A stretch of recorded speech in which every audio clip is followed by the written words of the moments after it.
أيها الإخوة والأخوات، السلام عليكم ورحمة الله وبركاته.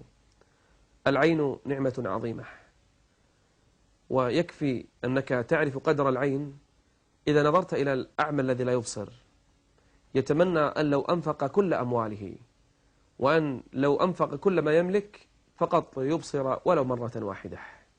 نعمة عظيمة. ألم نجعل له عينين؟ الله يمن على عباده بهذه النعمة، ولكن هذه النعمة هل نحن نستغلها في طاعة الله عز وجل أو أننا نستخدمها في الحرام؟ فكر، كل منا يحاسب نفسه.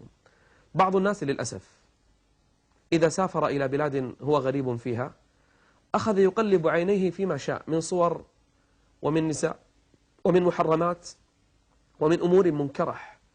أهم شيء ما حد يعرفه، أهم شيء ما حد يشوفه. ألم يعلم بأن الله يرى. بعض الناس إذا جلس أمام التلفاز والفضائيات قلب عينيه في كل منكر وينظر إلى كل حرام ولا يبالي، فقط يمتع ناظريه ويمتع نفسه. قل للمؤمنين، شوف الأسلوب. الله جل وعلا يقول للنبي عليه الصلاة والسلام: يا رسول الله أخبر أهل الإيمان. قل لهم. ماذا أقول لهم؟ قل للمؤمنين يغضوا من أبصارهم، لأنه إذا ما غض بصره، لأنه إذا ما حفظ العينين لن يحفظ الفرج. قل للمؤمنين يغضوا من أبصارهم ويحفظوا فروجهم. وإذ أطلق لعينيه العنان، كل الحوادث مبدأها من النظر، ومعظم النار من مستصغر الشار. اسمعوا قصة رجل كان يعمل مؤذنا في زمان قديم، يعمل مؤذنا، وكان الأذان في الماضي يرقى الرجل على سطح المسجد، أعلى المسجد، ويؤذن. ما عندهم سماعات وميكروفونات وغيرها مثل اليوم. وكان كلما رقى سطح المسجد نظر إلى بيت من البيوت فيه فتاة، كان ينظر إليها ويمتع ناظريه بها حتى تعلق قلبه بها، مع أنه يؤذن، لكنه لم يغض بصره، لكنه ما اتقى الله في نعمة العين. نزل الرجل يوم من الأيام فطرق الباب على ذلك البيت، فخرجت تلك الفتاة فقال لها: أريد أن أتزوجك، أريد الزواج منك، أنا أحبك، أنا أعشقك. فقالت له: لا يمكن. قال لها: لما؟ قالت: أنا لست مسلمة، نصرانية. قال: وماذا في الأمر؟ لا بأس. قالت له: لا، تتنصر وإلا لا يقبل أبي بالزواج. قال: هو ذلك. فترك دينه ودخل في دين النصرانية، ارتد ودخل على البيت ليتزوجها، فسقته من الخمر فشرب، وأكل من الحرام وشرب من الحرام، وكان يرقى على سطح منزلها يوم من الأيام وهو ثمل سكران، سقط من أعلى المنزل وهلك الرجل وزهقت نفسه على غير دين محمد عليه الصلاة والسلام. بدأ الأمر بما؟ بنظرة. قل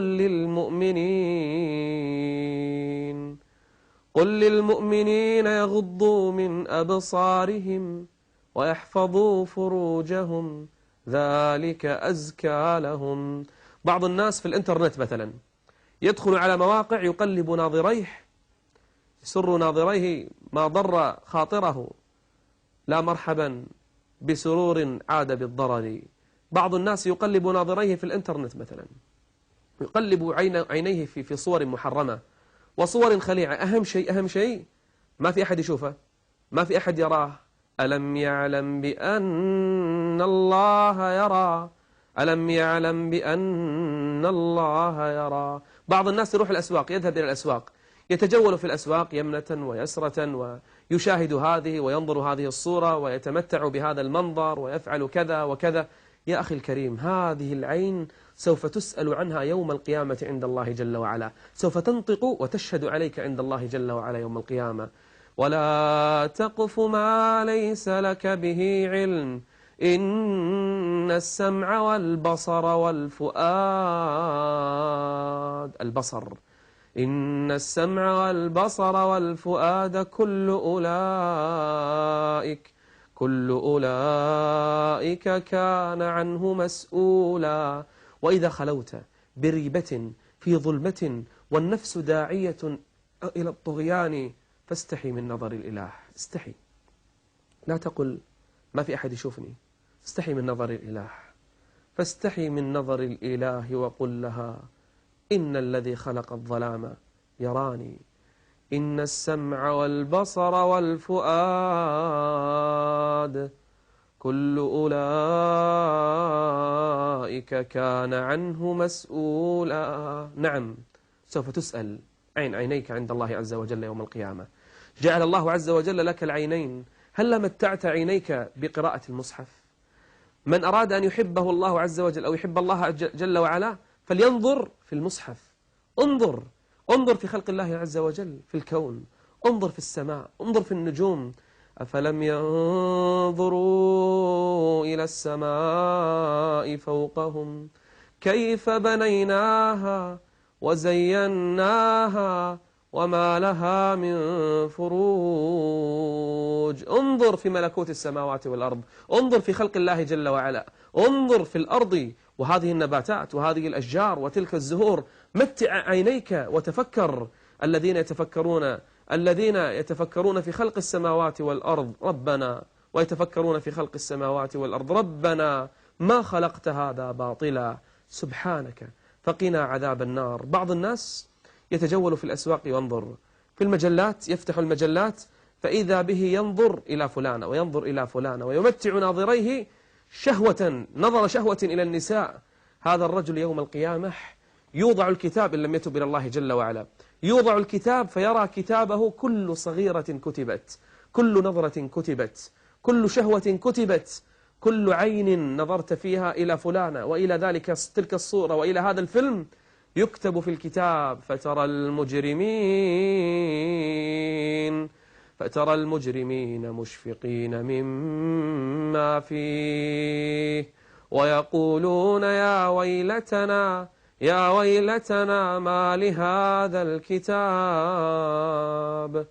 ما لهذا الكتاب لا يغادر صغيرة ولا كبيرة. كل نظرة مكتوبة، كل شيء كتب، كل نظرة، كل كلمة، كل زلة كلها كتبت. نعم، كل شيء كتب في الكتاب. ويقولون يا ويلتنا ما لهذا الكتاب لا يغادر صغيرة ولا كبيرة إلا أحصاها. بعض الناس يختفي ولوحده ويجلس في الغرفة فيفتح تلك المجلة أو ينظر لتلك الصورة أو يتسلل من وراء الباب أو ينظر من السطح أو من النافذة على بيوت الجيران أو ينظر إلى فلانة يختلس النظر ويفعل كذا وكذا. هذه العين تعرف ماذا تسمى في الشرع؟ هذه العين تسمى في الشرع العين الخائنة. العين الخائنة، في عين خائنة، نعم، هذه العين الخائنة التي تتسلل وتختفي فتنظر إلى الحرام. يعلم خائنة الأعين. وهذه العين إذا خانت امتلأ الصدر بحب الحرام. يعلم خائنة الأعين وما تخفي الصدور. نعم أيها الأخ الحبيب، نعم، احرص على عينيك. نعمة من نعم الله عز وجل. هذه العين من الخير التي تفعله هذه العين أن تبكي من خشية الله. مثلا وعينان لا تمسهما النار، عين بكت من خشية الله وعين باتت تحرس في سبيل الله. غض البصر. النظرة الأولى لك ربما تزل، أن أمشي في الشارع إيش أفعل؟ ظهرت أمامي امرأة نظرت إليها عن غير قصد، هذا تعذر ولا يحاسبك الله عز وجل عليه، ولكن لا تتمادى ولا تستمر. اصرف بصرك كما قال النبي عليه الصلاة والسلام لعلي بن أبي طالب الإمام رضي الله عنه، قال اصرف بصرك فإنما لك الأولى وليست لك الآخرة. قل للمؤمنين يغضوا من أبصارهم ويحفظوا فروجهم. الأمر ليس فقط موكل بالرجال، حتى النساء. وقل للمؤمنات يغضضن من أبصارهن. بعض الناس يقول ما أتحمل. يا أخي اصرف البصر ترتاح، والله ترتاح. بعض الناس يقول أتعذب لما أرى بعض الصور وبعض المناظر. يا أخي الكريم اصرف البصر ترتاح نفسيا، لأن كل شيء في الجسم إذا نظر وإذا تكلم وإذا لمس يدعوك إلى والعياذ بالله فعل الفاحشة. فيتعذب الإنسان إلا أن يفعل الفاحشة، وإلا لو غض بصره لحصن نفسه وأراح نفسه. غض البصر إذا دخلت في الغرفة لوحدك وأطفأت الأضواء وأغلقت الباب وفتحت الجهاز الكمبيوتر ودخلت في مواقع الإنترنت، اعلم أن الله عز وجل يراقبك، والله عز وجل يراك. إذا كنت استحيت من الناس فالله عز وجل أحق أن يستحيا منه. إياك وإياك أن تنظر بعينيك إلى الحرام.